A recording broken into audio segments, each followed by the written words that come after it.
جو اخروی فائدے ہیں ان میں پہلی تو چیز ہے کہ نامہ اعمال اس کا بہت مختصر ہوگا، یعنی برائیوں کا کوئی ایسا خاص اس کو پریشانی کا سامنا نہیں کرنا پڑے گا۔ اس کے علاوہ دوسری چیز یہ ہے کہ میزان عمل اس کا بھاری ہو جائے گا، میزان عمل اس کا بھاری ہوگا،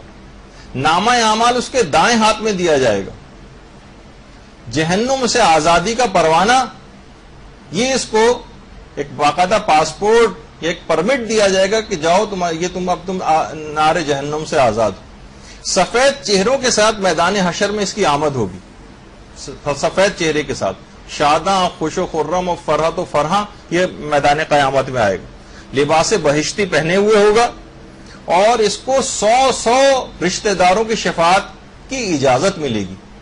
اس کو اجازت ہوگی کہ کم سے کم اپنے 100 رشتہ داروں کی شفاعت کر سکے، یہ کم سے کم اس کا ہے، ورنہ تو اس سے بہت زیادہ بھی شفاعت کی اجازت کی روایات ہیں۔ پروردگار ان کے اوپر اپنا نظر کرم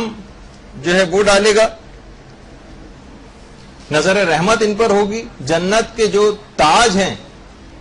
جنت کے تاج وہ ان کے سروں پر سجائے جائیں گے اور یہ بلا حساب جنت میں داخل ہو جائیں گے۔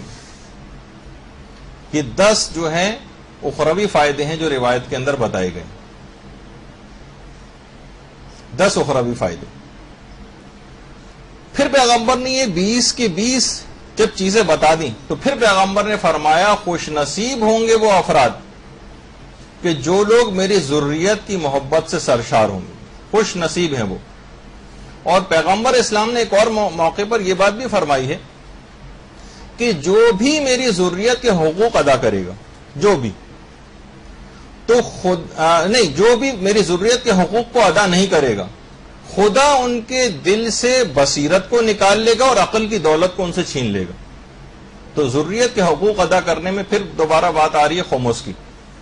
کہ جو خمس نہیں نکالتا وہ گویا ان کی ذریت کے حقوق بھی ادا نہیں کر رہا ہے، پروردگار اس کے دل سے دین کی بصیرت کو نکال لے گا اور عقل کی دولت کو اس سے چھین لے گا۔ اب وہ گناہوں میں، جب عقل ہی نہیں ہوتی تو انسان بہت زیادہ گناہوں میں مبتلا ہوتا ہے، کیونکہ کوئی بے عقل آدمی ہی گناہ کرتا ہے۔ برحمتك يا أرحم الراحمين